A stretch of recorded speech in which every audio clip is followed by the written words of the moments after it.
Donc sur le plateau, comme je vous l'ai dit, à l'entame de cette émission, notre confrère Aimé Mutombo, qui est aujourd'hui spécialiste des questions d'infrastructure et même de construction, grâce à son émission Infrastructure et Développement. Avec lui, nous allons en parler.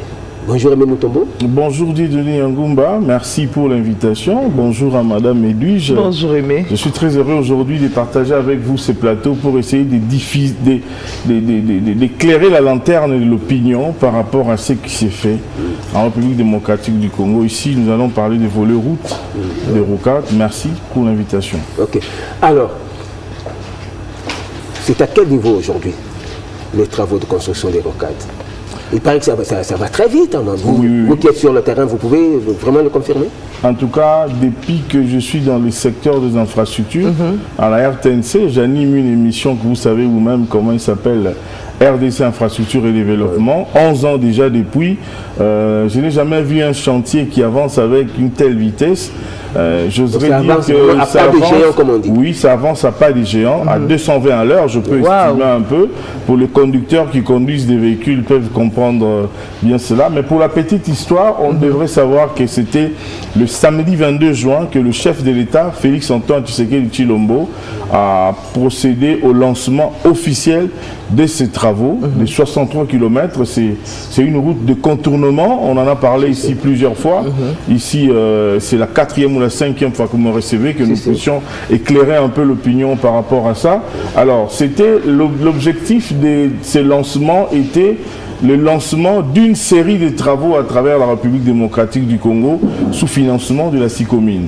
Les gens qui nous suivent, pour la plupart, et même ceux qui ne connaissent pas, il y a eu une mission de contrôle parce qu'il y avait des choses qui ne marchaient pas au niveau du contrat sino-congolais. Alors, l'inspection générale des finances a eu à y travailler sérieusement. Alors, il y a eu des conclusions, de cette enquête qui a été menée. Maintenant, il y a eu une signature du 5e avenant qui est le fruit du travail de l'inspection générale des finances qui est piloté par Jules Alingué Teke, un digne fils de ce pays. Alors, le lancement de ces travaux, le 22 juin, nous avons fait une émission spéciale qui a été diffusée ici plus de 20 fois sous la bénédiction de Madame la DG Sylvie Elengue Nyembo, que je salue en passant. Nous avons diffusé ça plusieurs fois. Pourquoi? Pour permettre, parce qu'au cours de ce lancement, il y a eu plusieurs discours, des plans techniques pour expliquer que ce n'était que le début d'une série de travaux qui seront lancés à travers la République démocratique du Congo. Aujourd'hui, nous avançons avec ces travaux, j'ose le dire, avec plus de 220 km de vitesse. Si vous allez aujourd'hui sur place, vous allez constater que si vous revenez 5-6 jours après, même 2 jours après, vous allez constater que vraiment c'est un chantier qui vit.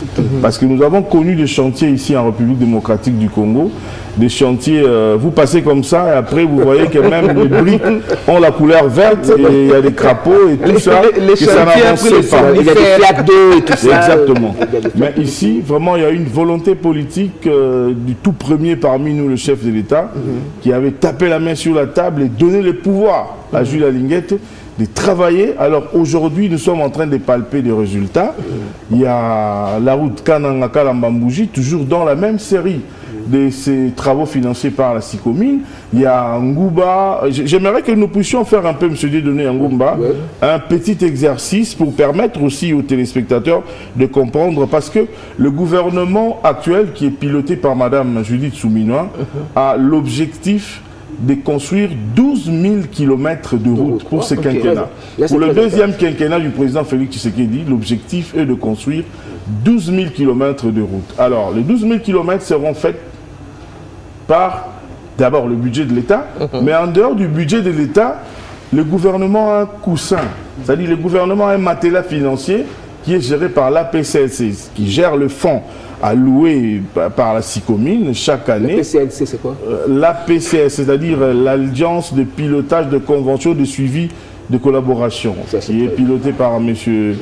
Freddy Odichembo. C'est l'ancienne APCLC qui était pilotée par Moïse Ekanga, pour ne pas le citer, qui gérait les fonds alloués au contrat sino-congolais. Ouais. Mais maintenant, nous avons un bon coussin, un bon matériel financier qui permet aussi, en dehors du budget de l'État, avec ces fonds, nous avons déjà aujourd'hui près de 3000 km, c'est-à-dire des chantiers à travers la République démocratique du Congo, où les travaux se réalisent concomitamment au même moment. C'est-à-dire en ce moment, ici, si nous partons à la Rocade, nous allons voir qu'il y a des travaux qui se réalisent. Oui. Si nous partons en Kananga, Kalambambouj, si nous partons en Kamba, si nous partons, il y a beaucoup de coins. C'est pourquoi je voudrais que nous puissions aujourd'hui, parce qu'il y a des gens en Dédoné Yangumba qui se sont livrés, et depuis un certain temps, à dire des faussetés sur la place publique. J'étais même sidéré, permettez-moi d'ouvrir une petite parenthèse par rapport à ça. La dernière pluie, il y a des gens qui se sont illustrés pour prendre des vieilles images, pour dire, non voilà, t'as la place à bouiller. Je me demande quel est l'intérêt que les Congolais peuvent avoir aujourd'hui de vendre une mauvaise image de votre propre pays. Vous gagnez quoi en faisant ça? J'ai appelé des gens, j'ai envoyé même des gens sur place pour essayer de voir. C'était faux. Ce sont des choses que... Ce sont des personnes qui n'ont pas encore compris la notion de continuité de l'État. Aujourd'hui, Félix Tshisekedi est en train de construire. C'est pour la nation. Demain, celui qui viendra après lui poursuivra d'autres projets que lui aura laissés. Mais qui ont laissé le projet barrage d'Inga? Ce sont les colonisateurs. Et c'est Mobutu qui est venu exécuter. La première partie qu'il a exécutée, c'était Mobutu. Bon, aujourd'hui, Félix Antoine Tshisekedi Tshilombo est à la tête du pays. Il a de bons projets pour le pays. Il réalise certains. D'autres, peut-être, il ne pourra pas les réaliser. Mais celui qui viendra après lui poursuivra. Mais quand le travail est bien fait, il faut apprécier. C'est pour ça que les gens ne comprennent pas des données en Ngumba. Vous savez, je donne l'exemple du bâtiment administratif de la RTNC, qui est connu aujourd'hui par tout le monde. Je peux estimer, nous pouvons évaluer, nous prenons un architecte, un ingénieur, ils nous disent, non voilà, pour construire un nouveau bâtiment de telle ampleur, il nous faut par exemple 1000 $. C'est un exemple que je donne. On peut prendre le 1000 $. On fait un transfert sur votre compte, M. Dieudonné Yangumba. Mais ce n'est pas que quand vous avez ces 1000 $ là, que juste le lendemain, vous allez construire ces bâtiments. Il y a les facteurs temps. Le Congo, c'est un grand pays à la dimension continentale, comme on le dit toujours. Vous savez, si vous construisez 100 km de route, ailleurs, permettez-moi de prendre le Congo-Brazzaville. Et si vous construisez 100 km ici, en République démocratique du Congo, c'est différent. Ici, ça sera comme une goutte d'eau dans un bassin. Mais ailleurs, ça va se voir vraiment comme étant... Donc, les gens ne comprennent pas. Il y a beaucoup de choses qui se réalisent. Avec la bénédiction de Madame Sylvie Elengue toujours, nous faisons le Congo profond, nous allons par-ci par-là, nous revenons, nous vivons des réalités de ce qui s'est fait, mais peut-être qu'ils ne sont pas vraiment assez communiqués. Mais la réalité que nous devons accepter, la réalité que nous devons présenter à la face du monde, c'est ce qui est en train de se faire. Et puis, bon nombre de compatriotes oublient que le président de la République, Félix Antoine Tshisekedi Tshilombo, a hérité d'un pays où tout est urgent. Oui, tout est urgent. Même parce que le pays n'était pas construit. Oui. Ça, on doit le dire, Il a hérité d'un pays où tout est urgent. Il doit construire des routes de dessert agricole, il doit construire des infrastructures sportives, il doit construire des infrastructures scolaires. Et c'est compliqué. Des infrastructures scolaires, des infrastructures... Il y a quelqu'un qui m'a posé la question pour me dire, non, mais comment est-ce que le gouvernement va construire 12 000 km et déjà, j'ai dit, bon. Alors, c'est comme ça que je disais, j'aimerais que nous puissions faire un petit calcul ici. Le rocade de Kinshasa que nous voyons ici, c'est 63 km. Je ne connais pas les taux d'exécution aujourd'hui parce que ça varie à chaque jour. Il y a deux rocades, il faut toujours dire. Oui, sud-est, sud-ouest. Alors, la situation évolue parce que je disais ici de 220 km par heure, selon la vitesse. Nous avons les travaux de Kalamaka Nangambouji ici. Kananga, Kalambambouji, 225 km de route. Nous avons la route d'Nkamba, c'est à peu près 211 km. Qui n'a jamais été construite. Nous avons la route Bukavu-Uvira-Kamanyola, c'est 40 km. 40 km de route. Nous avons la route Mbujima-Inguba, Katanga, ça fait 900 km. Nous avons les stades de Kananga et Bunia. Nous avons la route ici Rumpoko, qui est de 190 km. Et nous avons la route... Nous avons la route de... Ça fait combien de kilomètres déjà? Nous avons la route Kalemi-Manono, 446 km de route, qui a été lancée il y a 2 semaines. L'avantage maintenant de ce projet ici est que il y a déjà des financements. Vous pouvez faire un peu un calcul juste pour le téléspectateur qui puisse comprendre. Je sais que tu n'es pas fort en mathématiques. Donc il y a des choses qui se réalisent. 225 km plus 211. 63 km d'abord de rocade pour Kinshasa ici. 63 voilà. Plus 225, ça fait 288. Oui. 900 km Mbushima Ingouba. Non, attends. On prend d'abord 63 km. 63 km plus 225 km. Ça fait 288, j'ai dit. Vous pouvez calculer aussi à la maison là-bas, vous qui nous suivez. 288 plus 211. Oui. Plus 211, ça fait 499 km. Plus 40 km de Ouvira, oui. Ça fait 539 km. 539 km plus, ça c'est quoi? 900 Mbujimaï. Mais le kilomètre 900 km. 900 km. 539 plus 900, 9, ça fait 3. Nous avons la route 1439 km. Kalemi-Manono, 446 km. Bon, 1439 plus 400 combien? 446 km. 15, 4, 8, 1885 km. Ici, Rompoko, 190 km. 1885 km plus combien? 190. Ici, Rompoko, 190 km. 5, 17, 9, 10, 2075 km. Nous sommes au mois de novembre 2024. C'est la première année du quinquennat de Félix Antoine Tshisekedi Tshilombo. Et partout, vous voyez ces kilomètres et des tronçons que nous avons présentés, les travaux se réalisent concomitamment. À 900 km, là, Mbushima Ingouba Kananga, le ministre d'État Alexis Gisaro avait lancé ces travaux au nom du chef de l'État. On a pris 4 entreprises pour réduire les timings des travaux. Vous voyez, c'est-à-dire il y a une volonté. Et ici, moi, je dis toujours que Félix Tshisekedi avait fait un très bon casting d'avoir Jules Alinguet à la tête de l'inspection générale des finances, parce que c'est par rapport à ça, par rapport à la lutte contre la corruption, par rapport à ce travail du contrat minier. Oui, voilà maintenant le résultat. Contre le coulage des recettes. Voilà le résultat maintenant. Qui sont en train d'être palpables par rapport à toutes les populations vivant dans le Congo profond. Et d'ici la fin de ce quinquennat, l'objectif c'est d'atteindre 12 000 kilomètres.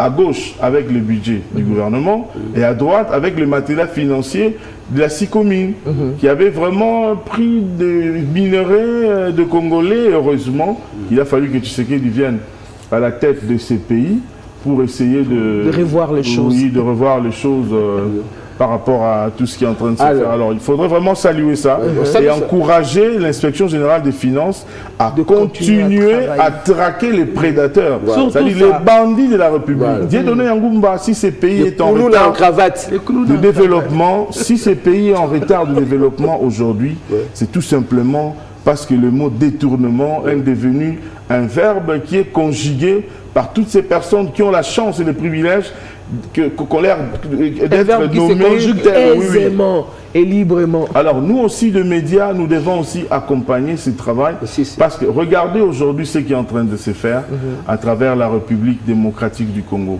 Le Congo a vraiment besoin de se développer. Nous devons vraiment avancer. Un pays très riche, avec tout ce que nous avons aujourd'hui, comment pouvez-vous expliquer que dans des zones où il y a beaucoup de minerais, les élèves vont à l'école peut-être à pieds nus, peut-être torse nu.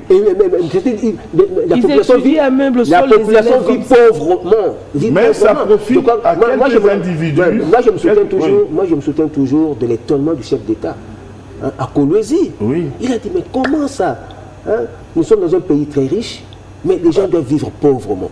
Ce paradoxe-là ne s'explique pas. Oui, c'est inexplicable. Ça l'a révolté. C'est pour ça qu'aujourd'hui, il se bat pour que les choses aillent pour le mieux. Ce qui l'a poussé d'ailleurs à enclencher cette action de révisitation du contrat SICOMIN. Oui, ça a été fait sous sa bénédiction. Mais moi, je crois que dans toutes les zones minières, c'est lui qui s'est décidé. On doit sortir le développement. Oui, c'est lui qui s'est décidé pour dire que ces fonds seront uniquement affrétés aux travaux de route. C'est ce qui nous permet, ou à la construction de route. Donc c'est comme ça que ces fonds ont été alloués. Et pour cette année déjà, l'exercice 2024, il y a 774 millions de dollars américains qui sont déjà disponibles pour ces travaux-là. Alors, ce qui tue aussi autre part, c'est quoi? C'est-à-dire qu'il y a des zones où peut-être il n'y a pas les études. Parce que pour faire quelque chose, des travaux de grande envergure, il faudrait mener les études. Prendre une route, par exemple, de 900 km. Il faudrait savoir que plus on avance, le sol n'est pas le même. Il y a des réalités, il y a des zones érosives, il y a des zones qui sont sablonnées, marécageuses. Donc vous voyez un peu. Donc c'est comme ça, il faudrait... c'est là le travail aussi que l'Agence congolaise des grands travaux, une agence du Congo, qui est en train de faire du travail, de mener les études, parce que nous devons mener beaucoup des études. Et d'ici la fin de ce quinquennat, moi j'ai dit, je rassure aux gens, c'est vrai, les gens disent, non, tout le monde est l'autre côté, mais non, il faudrait prendre son mal à patient, nous soyons un peu calmes, nous puissions donner la chance et croire au président de la République, parce qu'il a une volonté extraordinaire de transformer la République démocratique du Congo. Moi, je suis témoin vivant, je le vois. Je vois presque tout moment, pas en Europe, pas à Paris, en Belgique, mais au Katanga, à Manono, à Kalemi, à Mbujimaï, au Congo profond. Je connais je crois à travers les restitutions que tu fais dans ton émission, RDC Infrastructure et Développement, nous également, nous vivons ça. Nous vivons ça. Nous vivons ça. Merci pour le travail que tu fais. Mais alors, vous savez, aujourd'hui, prenons par exemple les rocades. On est en train de construire les rocades. Nous avons parlé tout à l'heure de l'environnement. Dans les zones minières, évidemment, on ne peut pas avoir une population pauvre. On doit avoir des infrastructures qui cadrent avec une zone minière. De belles écoles, et même une université. Des hôpitaux aux normes. Des hôpitaux. Des stations, des centres. Tout. C'est-à-dire, une belle vie doit se développer dans les zones minières. Vous comprenez? Mais ce n'est pas encore le cas, mais il faudra qu'on y arrive. Aujourd'hui, on est en train de construire les rocades. L'environnement doit être beau également. Je crois que nous voyageons à travers le monde. Nous voyons comment ça se passe. Et ce sera une route à grande vitesse. J'ai appris qu'on a déjà commencé à vendre des terres. Les chefs coutumiers ont dit TK. Mais on va construire comment? Qu'est-ce qu'on va nous présenter comme construction là-bas? Moi, je pense que... Faudra pas qu'on nous développe un bidonville aux environs des rocades, par exemple. Non, on va avoir de belles bâtisses et tout ça. Il faut que l'État s'en occupe. Le ministre de l'aménagement du territoire, maître Guy Bandomboyo, occupez-vous de ça. Le ministre des Affaires foncières, occupez-vous de ça. On ne doit pas donner des terres à n'importe qui autour des rocades. N'importe comment. On ne doit pas construire n'importe comment. On doit avoir un bon plan d'urbanisation. Les plans sont en élaboration. J'ai eu l'occasion de changer avec le ministre de l'Aménagement du Territoire. Dernièrement, il y a eu une visite des ministères sectoriels, les ministres des Infrastructures, les ministres de l'Aménagement du Territoire, Urbanisme, Habitat. Ils sont descendus sur place. Normalement, il faudrait qu'ils puissent être vraiment sévères sur ce plan-là. Parce que c'est une route à grande vitesse. Ça sera aussi l'image des marques de la République démocratique du Congo. Moi, je suis très impatient de voir ces travaux se terminer et puis faire un tour, moi-même au volant, pour voir la beauté, admirer les changements, la transformation de la République démocratique du Congo. Mais le long de ces routes, de belles bâtisses autour des locales. Il faudrait qu'on ne donne pas les terrains à n'importe qui. Non. Il faudrait que il faudra parler avec les chefs coutumiers aussi, parce qu'il faut rappeler que de ces côtés-là, ce sont des chefs coutumiers qui ont des terres. Oui, ils peuvent donner aux gens derrière, c'est-à-dire deuxième, troisième plan, mais sur la route. Sur la route, on laisse ça. Il faudrait que nous puissions avoir des infrastructures de qualité qui vont vendre aussi. Aujourd'hui, je salue aussi les booms immobiliers qui se présentent en République démocratique du Congo. Mais alors, tous ces gens-là qui ont des moyens, mais pas des gens qui ont eu des moyens de détournement, parce que là, on finira par prendre ça. Et ils ont peur toujours. L'État doit déterminer le type de maisons qui seront construites. Exactement. Parce qu'il y a aussi un désordre donné au niveau de Kinshasa. Il y a des zones où on doit construire des maisons basses, mais vous voyez quelqu'un qui monte. Et puis vous voyez peut-être des constructions anarchiques qui n'ont pas été bien faites aujourd'hui. Il y a des écoulements des immeubles. C'est-à-dire qu'on doit tenir compte de toutes ces réalités. Et faire l'étude du sol. Du sol. Oui, c'est ça qui est très important. Puisque nous parlons infrastructure, regardez un peu.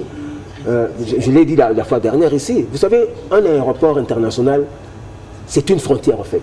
Oui. Vous comprenez? Oui. Quand quelqu'un, un étranger arrive, hein, déjà à l'aéroport, il doit sentir, c'est-à-dire que tout se passe bien. Hein, c'est-à-dire, il doit sentir qu'il est à l'aise. Oui, dès la sortie, dans l'aéroport. Dès qu'il sort, il a une belle vue de la ville. Oui. Mais en sortant de l'aéroport international de Kinshasa, est-ce qu'on a ça? On n'a pas ça? Non. Vous savez, en face de l'aéroport, là, on ne doit pas construire n'importe quoi, n'importe comment. Il faut qu'on voit des belles bâtisses en face de l'aéroport. Jusqu'en sort de l'aéroport. Sur le terrain du camp CETA là. Oui, il y a un camp là, mais c'est vide devant là. C'est vide devant. Il faut qu'on construise là. Et en quittant l'aéroport, il faut qu'on construise aussi, un peu plus loin. Tout ça, mais on doit penser à tout ça. Il y a beaucoup de projets et même des projets de logements sociaux.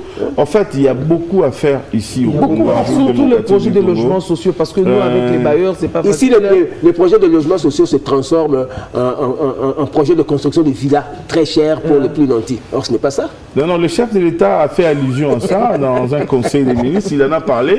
On en a beaucoup connu ici. Oui. On en a beaucoup connu ici. On dit là, on va construire des logements sociaux, mais après, on nous a construit des villas dont la location s'élève à $2 000, $3 000. Alors je pense que pour l'année prochaine, déjà, on aura des logements sociaux à un coût abordable pour nous, les fonctionnaires.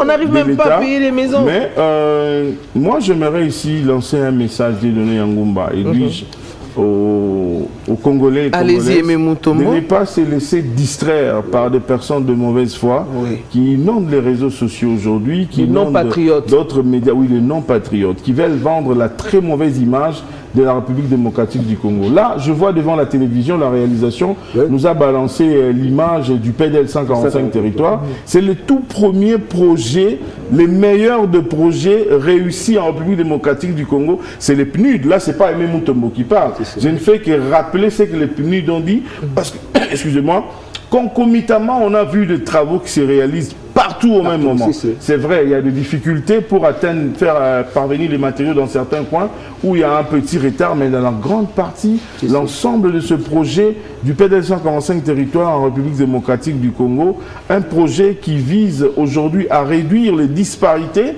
à réduire la pauvreté, à mettre les administrateurs du territoire, par exemple, dans de très bonnes conditions, avec des bâtiments administratifs qui ont été construits équipés avec des équipements de dernière génération, avec des chaises. D'ailleurs, j'ai fait un reportage où j'ai vu un monsieur qui disait que j'ai pas besoin d'envier un bureau du Premier ministre parce que je suis très bien. Je m'étais mis à rire parce que c'est pas la même chose quand même, mais du moins, il quitte des chaises en bois pour s'asseoir dans une chaise confortable. Donc vous voyez, tout ça, c'est grâce à Félix Antoine Tshisekedi Tshilombo. Et la deuxième phase du PDL 145 territoires va débuter d'ici là pour commencer avec les travaux des routes des dessertes agricoles, commencer avec, c'est-à-dire finir même la première phase qui était déjà en cours ici. Donc vous voyez l'enseignante qui enseignait les enfants sous les manguiers. Aujourd'hui, il est dans des... Là, c'est à Goma. Ce sont vraiment des écoles modernes. C'est à avec une cour de récréation et un mât de drapeau au milieu de la cour. Vous comprenez? Mais ici, au nom du chef de l'État, au nom du chef de l'État, Madame Judith Souminois, à l'époque ministre du Plan, je l'ai accompagné, nous étions dans sa suite. Il était parti pour prendre la première clé de l'ouvrage terminé. Ici, c'est dans des montagnes, là où il y a... Parce que les gens disent, non, Félix Tshisekedi a oublié les gens de cette partie de la République. Mais non, ne suivez pas ces politiciens qui cherchent aujourd'hui à se faire un peu du populisme. Mais nous parlons de... Vous voyez les anciennes écoles, vous voyez les cas, ici, ils étaient là. Et vous voyez, donc quand il pleuvait, il menaçait déjà, on renvoyait les élèves à la maison. Voilà maintenant là où nous sommes aujourd'hui, c'est-à-dire hier et aujourd'hui. Donc ça, c'est la première clé de la première école que le chef de l'État a inaugurée dans le cadre du PDL 145 territoires. Madame Judith Souminois, première ministre aujourd'hui, hier, ministre du Plan, qui remettait au chef de l'État. Donc, On poursuit les travaux. Je ne dis pas que tout est fait. Si je dis ça, je serais un démagogue. On a dit que c'est un processus. Le développement est un processus. Alors les gens pensent que Félix Tshisekedi c'est un magicien. Il peut se réveiller directement avec une baguette magique. Tout comme la première ministre, Madame Julie Souminois, qui est critiquée par des gens de mauvaise foi. Et ça nous inquiète de voir qu'avec telle compétence, avec tel amour du travail que cette femme... On commence toujours par un pas. Donnons la chance au gouvernement Souminois. Donnons la chance et encourageons le président de la République. Prions pour nos autorités parce que le pays où nous vivons, notre bonheur en dépend. Donc c'est très important. Aujourd'hui, nous voyons et nous saluons ce qui est en train de se faire. Le PDL, c'est une réussite. Qu'on le veuille ou pas, le PDL est venu pour appuyer la gratuité de l'enseignement. Donc aujourd'hui, il y a toujours des gens qui cherchent à mettre un peu de bâton dans le roue, à l'autorité, pas machin, tout ça. Mais c'est notre pays. Ce sont les ennemis. Moi, je vois les amis, j'ai des amis étrangers.